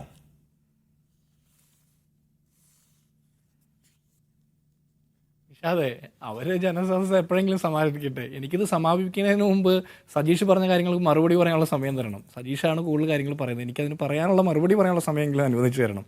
അവർ ജനസദസ്സ് നടത്തുന്നു, അവർ വലിയ രീതിയിലുള്ള കേരളത്തിൽ മാറ്റങ്ങൾ നടത്തുന്നു, നവകേരള സൃഷ്ടി നടത്തുന്നു എന്നൊക്കെ പറഞ്ഞാണ് യാത്ര നടത്തിയത്. എത്ര ആളുകളുടെ പരാതി കിട്ടി, അതിൽ എത്ര പരിഹരിച്ചു, അതിൻ്റെ പരാതി പരിഹരണത്തിൻ്റെ പെർസെൻറ്റേജ് എത്രയാണ്, ആളുകൾക്ക് അവരുടെ ജീവിതത്തിൽ അനുഭവവേദ്യമായിട്ട് എന്തൊക്കെ കാര്യങ്ങൾ നടന്നു എന്ന് ഇതേവരെ പറയാൻ ഇവർക്ക് പറ്റിയിട്ടില്ല എന്നുള്ള കാര്യത്തിൽ സംശയമൊന്നുമില്ല. പരാതികൾ കിട്ടിയിട്ട് അത് ഏതൊക്കെ വകുപ്പുകളിലേക്ക് അയച്ചു കൊടുക്കുന്നതെന്ന് പോലും കൃത്യമായിട്ട് ധാരണയില്ലാത്ത ആളുകളാണ് ഇത് സംഘടിപ്പിച്ചത്. ഇതിൻ്റെ സംഘാടനത്തിലെ മറ്റു വശങ്ങളെക്കുറിച്ച് ഞാൻ പറയുന്നില്ല. പക്ഷേ സജീഷ് നേരത്തെ പറഞ്ഞു പോയിട്ടുണ്ട്, ചാവേർ ആക്രമണമാണ് യൂത്ത് കോൺഗ്രസ് നടത്തിയെന്ന്. ഞാൻ മനസ്സിലാക്കുന്ന യൂത്ത് കോൺഗ്രസ് എന്ന് പറഞ്ഞ യുവജന സംഘടന സമരം ചെയ്യാനുള്ള അവരുടെ അവകാശത്തിൻ്റെ ഭാഗമായിട്ടുള്ളൊരു സമരം തന്നെയാണ് കരിങ്കൊടി പ്രതിഷേധത്തിൽ നടത്തിയത്. നിങ്ങൾ പണ്ട് കൂത്തുപറമ്പിൽ നടത്തിയിട്ടുള്ളതും അതിനു മുമ്പും അതിനുശേഷവും DYFI നടത്തിയിട്ടുള്ള സമരങ്ങളൊക്കെ ഇങ്ങനെ തന്നെയാണ്. അതൊക്കെ ചാവേർ ആക്രമണമായിട്ട് നിങ്ങൾ പറയുന്നുണ്ടെങ്കിൽ ഇതിനെ നിങ്ങൾക്ക് അങ്ങനെ പറയാം. നിങ്ങൾ നടത്തുമ്പോൾ അത് മഹനീയ പ്രക്രിയയും യൂത്ത് കോൺഗ്രസ് നടത്തുമ്പോൾ അത് ചാവേർ ആക്രമണം എന്ന് പറഞ്ഞാൽ അത് ശരിയല്ല. കേൾക്കുന്ന ആളുകൾക്ക് അത് മനസ്സിലാവും. താങ്കൾ എന്നോട് പറഞ്ഞതുപോലെ മുമ്പിലിരിക്കുന്ന ക്യാമറയും നാട്ടുകാർ കേൾക്കുന്നുണ്ട്, മീഡിയ വൺ ചാനലിൽ നമ്മൾ സംസാരിക്കുന്നതെന്നുള്ള ബോധ്യം താങ്കൾക്കൊണ്ടാണ്. പിന്നെ യൂത്ത് കോൺഗ്രസ്സുകാർ ആക്രമിക്കുന്ന മുഴുവൻ നാട്ടുകാരാണ് പോലും. പിണറായി വിജയന്റെ ഈ പ്രകടനത്തിൽ ആകർഷകരായ നാട്ടുകാരാണ് യൂത്ത് കോൺഗ്രസ്സുകാർ ആക്രമിക്കുന്നതെന്ന്. നാട്ടുകാരല്ല, വേട്ടനായ്ക്കളാണ്. അടിച്ചിട്ടും തല്ലിയിട്ടും കൊതി തീരാതെ കടിക്കാൻ വരുന്ന വേട്ടനായ്ക്കളാണ് ഈ അക്രമം നടത്തുന്നത്. സ്യൂട്ടിട്ടവനായിക്കോട്ടെ, കാക്കി ഇട്ടവനായിക്കോട്ടെ, നവകേരള സദസ്സിന്റെ ജേഴ്സി ഇട്ടവനായിക്കോട്ടെ, എല്ലാവർക്കും ഒറ്റ പേരുള്ളൂ, നരാധമൻ. ഇടുക്കി വണ്ടിപ്പെരിയാറിൽ ആ പിഞ്ചു പെൺകുട്ടിയെ പീഡിപ്പിച്ചു കൊന്നവന്റെ അതേ ജനസിൽപ്പെട്ട ആളുകളാണ് യൂത്ത് കോൺഗ്രസ്സുകാരെ ഇതുപോലെ അക്രമം നടത്തുന്നത്. അവിടെ ഞങ്ങൾ പ്രതിഷേധിക്കുമ്പോൾ ഞങ്ങൾ അക്രമത്തിന്റെ വഴി സ്വീകരിച്ചു എന്ന് പറഞ്ഞ് വിലപിച്ചിട്ട് കാര്യമില്ല. ഇനി നിങ്ങൾ പറഞ്ഞത് DYFI വിചാരിച്ചാൽ കേരളത്തിൽ ഒരൊറ്റ യൂത്ത് കോൺഗ്രസ്സുകാരനും പുറത്തിറങ്ങി നടക്കില്ല എന്ന്. നിങ്ങളുടെ സീതാറാം യെച്ചൂരി എന്ന് പറഞ്ഞ അഖിലേന്ത്യാ ജനറൽ സെക്രട്ടറിയുടെ കരണക്കുറ്റി സംഘപരിവാറുകാർ അടിച്ചു പൊട്ടിച്ചപ്പോൾ അവിടെ പോയി ആശ്വസിപ്പിക്കാൻ ആദ്യം ചെന്നത് രാഹുൽ ഗാന്ധിയാണ്. നിങ്ങളുടെ DYFIക്കാരൊന്നും ഞങ്ങൾ ഡൽഹിയിൽ കണ്ടില്ലല്ലോ. യുവമോർച്ചക്കാർ വന്ന് നിങ്ങളുടെ പാർട്ടി ഓഫീസ് അടിച്ചു തകർത്തപ്പോൾ നിങ്ങൾ ശേഷിയൊന്നും അവിടെ കണ്ടില്ലല്ലോ. നിങ്ങൾ ഈ കേരളത്തിന്റെ ഇട്ടാവട്ടത്തിൽ നിങ്ങളുടെ ഈ സംഘപരിവാറുകാർ നോർത്ത് ഇന്ത്യയിൽ നടത്തുന്ന അതേ പരിപാടി ഇവിടെ നടത്തിക്കൊണ്ട് നിങ്ങളതൊരു മഹനീയ മാതൃക എന്ന് പറയുമ്പോൾ അത് അംഗീകരിക്കാൻ കേരളത്തിലെ ഇടതുപക്ഷ മനസ്സുള്ളവർ പോലും സമ്മതിക്കോ എന്ന് എനിക്ക് സംശയമുണ്ട്. പിന്നെ നിങ്ങൾ ഉമ്മൻചാണ്ടിക്കെതിരെ നടത്തിയ സമരം പ്രഖ്യാപിച്ചിട്ടാണെന്ന്, ഉമ്മൻചാണ്ടിയുടെ കാറിന്റെ ചില്ലെറിഞ്ഞ് പൊട്ടിച്ച് ആ മനുഷ്യന്റെ നെറ്റി പൊട്ടിച്ച് ചങ്ക് പൊട്ടിച്ച് ചോര ഒഴുക്കുമെന്ന് നിങ്ങൾ പ്രഖ്യാപിച്ചിട്ടാണോ COT നസീറിനെ വിട്ടത് അങ്ങോട്ട്? അല്ലല്ലോ, COT നസീർ പോലും അത് പറഞ്ഞിട്ടില്ലല്ലോ. അയാൾ പോയി പിന്നീട് മാപ്പ് പറഞ്ഞിട്ടില്ലേ? അപ്പോൾ ഇത്തരം സമരങ്ങൾ നടത്തിയിട്ടുള്ള ആളുകൾ യൂത്ത് കോൺഗ്രസിനെതിരെ വിരൽ ചൂണ്ടുമ്പോൾ മറ്റ് 4 വിരലുകൾ നിങ്ങൾക്ക് നേരെയാണെന്നുള്ള ബോധ്യം നിങ്ങൾക്കുണ്ടാവണം. നിങ്ങളത് ചെയ്തിട്ടുള്ളതുകൊണ്ട് ഞങ്ങളിത് ചെയ്യാം എന്നുള്ള ആ രീതിയിലുള്ള സംസാരമൊന്നുമല്ല ഞാൻ പറയുന്നത്. പക്ഷേ ഈ ഗവർണറെ വിഷയത്തിൽ നിങ്ങളൊരു കാര്യം ചോദിച്ചു പോയി. ഗവർണർ ഗോ ബാക്ക് എന്ന് കേരളത്തിൻ്റെ നിയമസഭയിൽ ആദ്യം വിളിച്ചു പറഞ്ഞ് കേരളത്തിൻ്റെ പ്രതിപക്ഷ നേതാവാണ്. അന്ന് നിങ്ങളും ഗവർണറൊക്കെ ഒന്നിച്ചായിരുന്നു. ഗവർണർക്കെതിരെ നിരന്തര പോരാട്ടം നടത്തിയത് ഞങ്ങളായിരുന്നു ആദ്യം. അന്ന് നിങ്ങൾ ഒന്നിച്ചായിരുന്നു. നിങ്ങൾ ആനപ്രതിമ കൊടുക്കുകയും ആഗ്രാപേട മേടിക്കുകയൊക്കെ ചെയ്തുകൊണ്ട് അങ്ങോട്ടും ഇങ്ങോട്ടും കൂട്ടുകച്ചവടം നടത്തിയിട്ട് ഇന്ന് നിങ്ങൾ തമ്മിൽ അഭിപ്രായ വ്യത്യാസം ഉണ്ടാകുമ്പോൾ കേരളത്തിലെ പൊതു മനസാക്ഷിക്ക് മുമ്പിൽ പിണറായി വിജയൻ ചോദ്യം ചെയ്യപ്പെടുമ്പോൾ, കുറ്റവിചാരണ ചെയ്യപ്പെടുമ്പോൾ നിങ്ങൾ നടത്തുന്ന ഈ സമര നാടകത്തിനൊപ്പം നിൽക്കാൻ ഞങ്ങൾ തയ്യാറല്ല. അതാണ് അവിടെ നിലപാട്. പിന്നെ സ്കൂളുകൾ 5 സ്റ്റാർ ഹോട്ടലുകൾക്ക് സമമായി എന്ന് പറഞ്ഞ അതേ അഭിപ്രായം തന്നെ നിങ്ങളും എടുത്തു പറയുക. ഇതേ സ്കൂളിലെ ഉച്ചക്കഞ്ഞി വെക്കുന്ന ആളുകൾക്ക് ശമ്പളം കൊടുക്കാൻ പറ്റാത്തത്, ഉച്ചക്കഞ്ഞി വെക്കുന്നവർക്ക് ശമ്പളം കൊടുക്കാൻ പറ്റാത്തത് കൊണ്ട് പ്രമോഷൻ വേണ്ട എന്ന് അധ്യാപകർ പറയുന്ന സാഹചര്യം ഇതേ കേരളത്തിലെ സ്കൂളുകളിലുള്ളത്. ഉച്ചക്കഞ്ഞിക്ക് ഫണ്ട് അനുവദിക്കാത്ത സാഹചര്യമുള്ളത്, സ്കൂളിനകത്ത് പാമ്പ് കടിയേറ്റ് മരിക്കുന്ന സാഹചര്യം ഒരു പെൺകുട്ടിക്ക് ഉണ്ടാകുന്നത് ഇതേ സ്കൂളുകളിലാണ്, നിങ്ങളുടെ 5 സ്റ്റാർ ഹോട്ടൽ സമാനമായ സ്കൂളിൽ. പിന്നെ നിങ്ങൾ പറഞ്ഞ ആരോഗ്യ മേഖല, കാലാവധി കഴിഞ്ഞ മരുന്നുകൾ കൊടുത്തുകൊണ്ട് പാവപ്പെട്ട മനുഷ്യരെ ഇതുപോലെ ദ്രോഹിക്കുന്ന ഒരു സർക്കാർ പറയുക ആരോഗ്യ മേഖലയിൽ നേട്ടം. വയറ്റിൽ ഒരു കത്രികയുമായിട്ട് കോഴിക്കോട് ഒരു പെണ്ണ്, ഒരു പാവപ്പെട്ട സ്ത്രീ നടക്കാൻ തുടങ്ങിയിട്ട് മാസങ്ങളായി. അവർക്ക് നീതി കൊടുക്കാൻ നിങ്ങൾക്ക് പറ്റിയിട്ടുണ്ടോ? നിങ്ങൾ ആരോഗ്യ മേഖലയെക്കുറിച്ച് കൂടുതൽ പറഞ്ഞാൽ ഞങ്ങൾ കൂടുതൽ പറയണം. പിന്നെ പെൻഷനെ കുറിച്ച് നിങ്ങൾ ഒരു കാര്യം പറഞ്ഞു, 18 മാസത്തെ കുടിശ്ശികയെന്ന്. അതിന് കൃത്യമായിട്ട് മറുപടി പറയാനുള്ള സമയം നിഷാദ് എനിക്ക് അനുവദിക്കണം. 2026/4/2017 തോമസ് ഐസക് എം സ്വരാജ് എന്ന് പറയുന്ന CPMന്റെ MLAക്ക് കൊടുത്ത മറുപടിയുണ്ട് കേരളത്തിലെ നിയമസഭയിൽ. ചോദ്യം നമ്പർ 371. അത് പ്രകാരം 2014 നവംബർ മുതൽ ജനുവരി വരെ 3 മാസത്തെ കുടിശ്ശിക മാത്രമായിരുന്നു ഉമ്മൻചാണ്ടി സർക്കാർ അധികാരം ഒഴിവുണ്ടായിരുന്നത്. ആ 3 മാസത്തെ കുടിശ്ശികയുടെയും പണം അനുവദിച്ചിരുന്നു. അത് DBT സംവിധാനത്തിലേക്ക് മാറ്റിയത് കൊണ്ട് സാങ്കേതിക തടസ്സത്തിന്റെ പേരിലാണ് കിട്ടാതിരുന്നത്. ഇത് തോമസ് ഐസക് കേരളത്തിന്റെ നിയമസഭയ്ക്കകത്ത് കൊടുത്ത മറുപടിയാണ്. സജീഷിന് സംശയമുണ്ടെങ്കിൽ തോമസ് ഐസക്കിനോട് ചോദിക്കണം. കേരളത്തിന്റെ നിയമസഭയെ തെറ്റിദ്ധരിപ്പിച്ചുകൊണ്ടാണ് അദ്ദേഹം ഒരു അഭിപ്രായം പറഞ്ഞതെങ്കിൽ അതിനെ ചോദ്യം ചെയ്യേണ്ട ആദ്യത്തെ ശക്തിയായിട്ട് DYFI നിലനിൽക്കണം. അല്ലാതെ 18 മാസത്തെ പെൻഷൻ കുടിശ്ശിക എന്നുള്ള കള്ളമൊക്കെ ഇനിയും ഒരുപാട് വട്ടം കൊണ്ട് വന്നാൽ അത് അംഗീകരിക്കാൻ പൊതുസമൂഹം തയ്യാറാകില്ല. പിന്നെ നിങ്ങൾ പറഞ്ഞ കേസ് നടത്തിപ്പിനെ കുറിച്ച്, നിങ്ങൾ ഞങ്ങളെ കേസ് നടത്തിപ്പിനെ കുറിച്ചൊന്നും പഠിക്കേണ്ട. നിങ്ങൾ ആ വണ്ടിപ്പെരിയാറിലെയും വാളയാറിലെയും പെൺകുട്ടികളെ കൊന്ന് കെട്ടിത്തൂക്കിയവന്മാർക്കെതിരെയുള്ള കേസ് കൃത്യമായിട്ട് നടപ്പാക്കിയെങ്കിലേ അവരൊക്കെ ഇന്ന് കൽത്തുറങ്ങില്ല. അവരിന്ന് പുറത്തിറങ്ങി വന്ന് നിങ്ങളുടെ ജീവൻ രക്ഷാ പ്രവർത്തന സംഘത്തിൽ ചേർന്നത് നിങ്ങളുടെ പോലീസിന്റെ പ്രോസിക്യൂഷന്റെ കേസ് നടത്തിപ്പിലെ വീഴ്ച കൊണ്ടാണ്. പിന്നെ നിങ്ങൾ അവസാനം പറഞ്ഞൊരു വാചകമാണ് എനിക്ക് ഏറ്റവും ഇഷ്ടപ്പെട്ടത്. ജനാധിപത്യ സമൂഹത്തിൽ ഭീഷണിയുടെ പരിപാടിയില്ലെന്ന്. നിങ്ങളത് KK ശൈലജയോടും തോമസ് ചാഴികാടനോടും മുഖ്യമന്ത്രി പിണറായി വിജയൻ എടുത്ത നിലപാടിനെ കുറിച്ച് പറഞ്ഞാൽ മതി. അഭിപ്രായ സ്വാതന്ത്ര്യത്തിന് പോലും മുഖ്യമന്ത്രിയുടെ ഈ ജനദ്രോഹ സദസ്സിൽ അവസരമില്ല എന്നുള്ള ബോധ്യം നിങ്ങൾക്കുണ്ടാകണം. എന്നിട്ട് വേണം നിങ്ങൾ അഭിപ്രായം പറയാനായിട്ട് ഞങ്ങളോടൊക്കെ. ശരി. അല്ല സജീഷ്, നോക്കൂ, ഈ സദസ്സ് തിരുവനന്തപുരത്തേക്ക് വരുമ്പോൾ അതിൽ പങ്കെടുക്കുന്ന അതിൻ്റെ ഓരോ അതിൻ്റെ പോയിന്റിലും ആളുകളുണ്ട്. പക്ഷേ ഇൻ ടോട്ടൽ കേരളത്തിൽ ഒരു വലിയ ഒരു പ്രൗഢമായ അവസാനം അത് ആഗ്രഹിക്കുന്നുണ്ടെങ്കിൽ അതിൻ്റെ കാഴ്ച ഷിഫ്റ്റ് ചെയ്യാനാണ് പ്രതിപക്ഷം ഇത് ചെയ്യുന്നതെന്ന് സ്വാഭാവികമായിട്ട് നമ്മൾ മനസ്സിലാക്കണം. അതിൽ അവർക്ക് വിജയിക്കാൻ കഴിയുന്നില്ലേ? കാരണം തെരുവുകളിൽ വലിയ പ്രതിഷേധം ഉണ്ടാകുന്നു. മുഴുവൻ ദൃശ്യങ്ങളും ഇപ്പോൾ പ്രതിപക്ഷ പ്രതിഷേധത്തെ ചുറ്റിപ്പറ്റിയുള്ളതാണ്.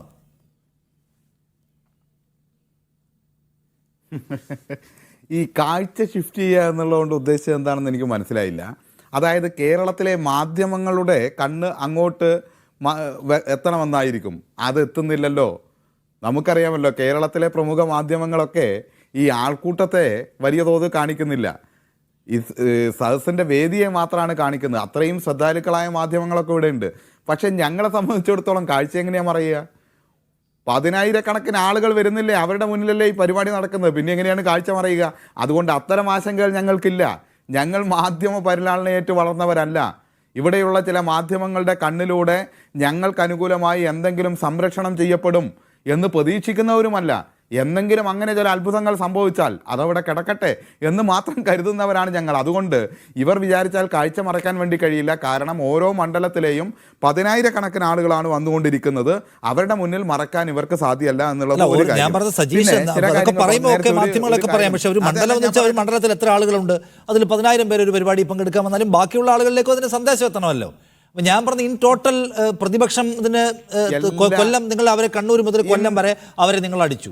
വാർത്ത അതായിരുന്നു, ജനങ്ങൾ സംസാരിച്ചിരുന്നത് അതിനെക്കുറിച്ചാണ്. പക്ഷെ ഇപ്പോൾ സോഷ്യൽ മീഡിയ പരിശോധിച്ചാൽ ആളുകൾ പൊതുവിടങ്ങളിൽ സംസാരിക്കുന്നതൊക്കെ ഈ സമരത്തെക്കുറിച്ച് കൂടിയാണ്. അപ്പം അങ്ങനെ അവർ കൂടി ഒരു എഡ്ജെടുക്കുന്നുള്ള യാഥാർത്ഥ്യമാണ്, നിങ്ങൾ എത്ര തള്ളി പറഞ്ഞാലും. നിഷാദ്, ഞാൻ അതിലേക്ക് തർക്കിച്ച് സമയം കളയാൻ ഉദ്ദേശിക്കുന്നില്ല. കാരണം അതിൽ ആശങ്ക ഒട്ടുമില്ലാത്തതുകൊണ്ടാണ്. കാരണം ഇവരുടെ കനകുലു പരിപാടി കൊണ്ട് ഒന്നും സംഭവിക്കാൻ വേണ്ടി പോകുന്നില്ല എന്ന് ഞങ്ങൾക്ക് നല്ല ബോധ്യമുണ്ട്. പിന്നെ അങ്ങനെ ഇവർക്ക് എന്തെങ്കിലും ഒരു എഡ്ജ് കിട്ടുകയാണെങ്കിൽ ആ എഡ്ജ് കാണേണ്ട സ്ഥലമുണ്ടായിരുന്നു. ആ സ്ഥലം ഇവർ സംഘടിപ്പിക്കുന്ന എന്തോ ഒരു പരിപാടിയുണ്ട്, എന്തോ വിചാരണ സദസ്സോ അങ്ങനെ എന്തോ ഒരു പരിപാടി, ശ്രീ വി ഡി സതീശൻ്റെ പരിപാടിയുണ്ട്. ആ കസേരയിലായിരുന്നു ഈ ആളുകളെ കാണേണ്ടത്. ഒരു എഡ്ജ് അവിടെ കാണേണ്ടിയിരുന്നു. അത് കേരളം കാണുന്നില്ല എന്നുള്ളതുകൊണ്ട് പ്രശ്നമല്ല. ഞാൻ അതിലേക്ക് സമയം കൊണ്ടുപോകണമെന്ന് ആഗ്രഹിക്കുന്നില്ല. താങ്കൾ എനിക്ക് ഏറെ സമയം തരുമെന്ന് ഞാൻ പ്രതീക്ഷിക്കുന്നില്ല. അതുകൊണ്ട് ചില കാര്യങ്ങൾ പറഞ്ഞു പോകേണ്ടതുണ്ട്. വാചകത്തിൻ്റെ ഇടയിൽ എന്തും പറഞ്ഞു പോകാമെന്നുള്ള നിലയിലാണല്ലോ കോൺഗ്രസിൻ്റെ പ്രതിനിധി ഇവിടെ സംസാരിച്ചുകൊണ്ടിരിക്കുന്നത്. അതിൻ്റെ ഇടയിൽ നേരത്തെ പറഞ്ഞു ഒരു കാര്യം വിട്ടുപോയതാണ്. ഇവർ ഷൂ എറിഞ്ഞതുമായി ബന്ധപ്പെട്ട് ഒരു മാധ്യമപ്രവർത്തകർക്കെതിരെ കേസെടുത്തു എന്ന് പറഞ്ഞു. ആ മാധ്യമപ്രവർത്തക ആ ഷൂ എറിയുന്ന സമയത്തും അതിൻ്റെ തൊട്ടു മുമ്പുമായി 14 തവണയാണ് ഒന്നാം പ്രതിയുമായി സംവദിച്ചത്. മാത്രമല്ല അതിൽ അറസ്റ്റ് ചെയ്യപ്പെട്ട പ്രതികളെല്ലാമായിട്ട് അവർ കോൺഫറൻസ് കോൾ നടത്തി, ഒരുമിച്ചുള്ള കോൺഫറൻസ് കോൾ നടത്തി. മുഖ്യമന്ത്രിയുടെ കൃത്യമായിട്ടുള്ള പ്രോട്ടോകോൾ പരിപാടി, ചേഞ്ച് ചെയ്ത പരിപാടി കൃത്യമായി ഈ പ്രതികളുടെ മൊബൈലിലേക്ക് അവർ അയച്ചു കൊടുത്തു. ഇങ്ങനെ ഒരുപാട് കാര്യങ്ങൾ കൃത്യമായ തെളിവിൻ്റെ അടിസ്ഥാനത്തിൽ ആണ് നടപടി സ്വീകരിച്ചത്. അങ്ങനെ തന്നെയാണ് രാജ്യത്ത് എല്ലായ്പ്പോഴും ഉണ്ടായിട്ടുള്ളത്. ഇവിടെ നമുക്കറിയാം ചിദംബരത്തിനെ ചെരുപ്പെറിഞ്ഞതും മാധ്യമപ്രവർത്തകനായിരുന്നു. ആ മാധ്യമപ്രവർത്തകനെതിരെ നടപടി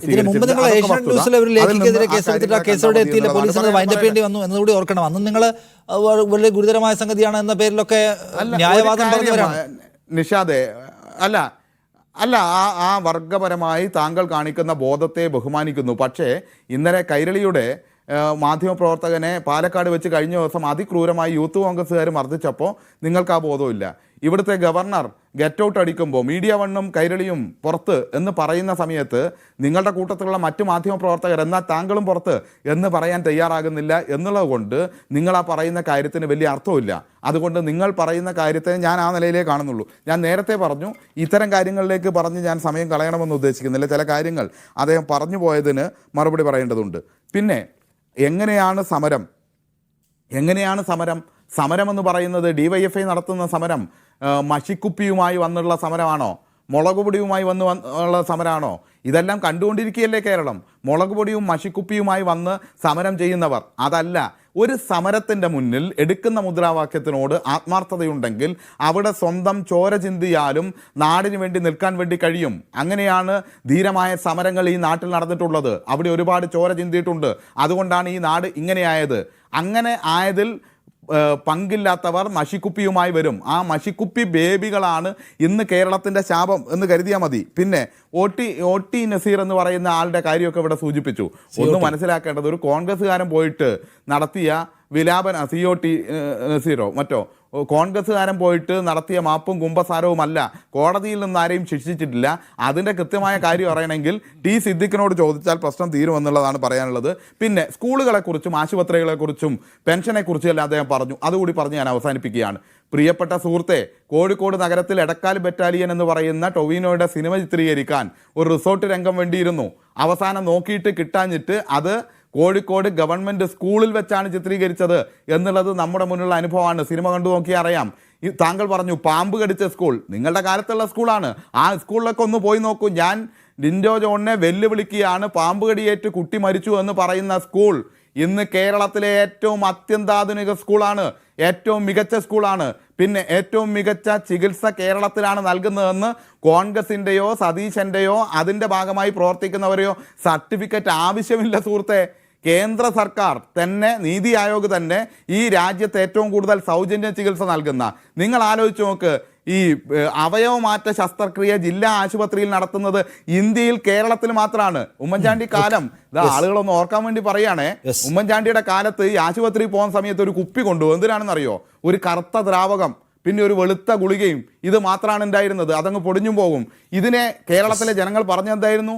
ധർമാശുപത്രി. പ്രിയപ്പെട്ട കോൺഗ്രസ് സുഹൃത്തിന് ഓർമ്മയുണ്ടോ? ഉമ്മൻചാണ്ടി കാലത്തെ സർക്കാർ ആശുപത്രിയെ ധർമാശുപത്രി എന്നാ പറയുക. ഇപ്പൊ ആ പേരില്ല. ഇപ്പൊ കേരളത്തിലെ ആശുപത്രികൾ മെച്ചപ്പെട്ടതായിട്ടുണ്ട്, ഇനിയും മെച്ചപ്പെടും. രാജ്യത്തെ ഏറ്റവും മികച്ച PSCകൾ തെരഞ്ഞെടുക്കുമ്പോൾ സർക്കാരിന്റെ ഒരു മാസം നീണ്ടുനിന്ന നവകേരള സദസ്സ് നാളെ അവസാനിക്കാൻ പോകുമ്പോൾ അത് വലിയ ജനസ്വീകാര്യത ഉണ്ടാക്കുന്നതിൽ സഹായിച്ചുവെന്ന് സർക്കാർ ആത്മവിശ്വാസം പ്രകടിപ്പിക്കുകയാണ്. അതേസമയം അത് ജനങ്ങൾക്കിടയിൽ വലിയ അവമതിപ്പാൻ ഉണ്ടാക്കിയിരുന്ന കോൺഫിഡൻസ് ആണ് പ്രതിപക്ഷത്തിനുള്ളത്. അതിന്റെ ഭാഗമായിട്ടുള്ള സമരവും നമ്മൾ കാണുന്നു. ഈ പരസ്പരം തമ്മിലെടുക്കുന്ന ഈ സമരത്തിലെ ജനം വകവയ്ക്കുന്നുണ്ടോ, അതിൽ ജനസമ്മതി ഏത് പക്ഷത്തിലാണ് എന്ന ചോദ്യം അവിടെ ഉണ്ട്. ഞാൻ സമയം കഴിഞ്ഞുകൊണ്ടെന്ന് അവസാനിപ്പിക്കുകയാണ്. Thank you Shri SK Sajeesh, Jinto John ഈ ചർച്ചയുടെ ഭാഗമായതിന്.